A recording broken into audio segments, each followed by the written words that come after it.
Hello everyone, I'm Hayato from Gogo Nihon. Today we'll be practicing some double consonants and long vowels in Japanese. As a beginner Japanese learner, it can be sometimes difficult to get all the different pronunciations correct. Especially double consonants and long vowels can be challenging because the meaning of those words can be very different depending on how you use them. So let's practice some of these together. First off, starting with double consonants or sokuon in Japanese, this is when there is a small tsu to double a consonant in a word.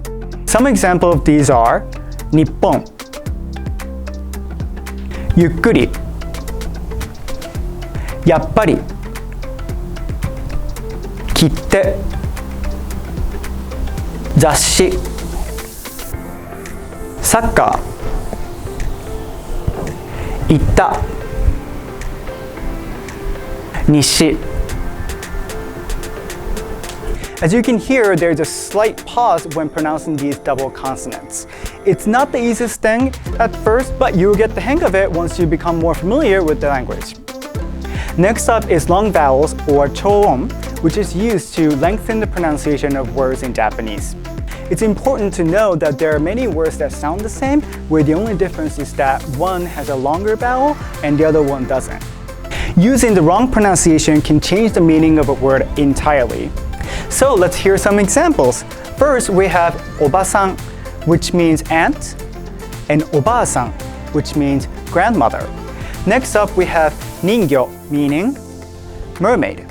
And we have ningyo, meaning doll. And then we have biru, meaning building. And biru, meaning beer. Next, we have kado, meaning corner. And kado, meaning card. And last but not least, we have kutsu, meaning shoes.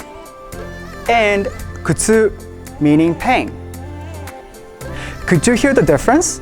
If you're struggling with double consonants and long vowels in Japanese, know that you're not alone.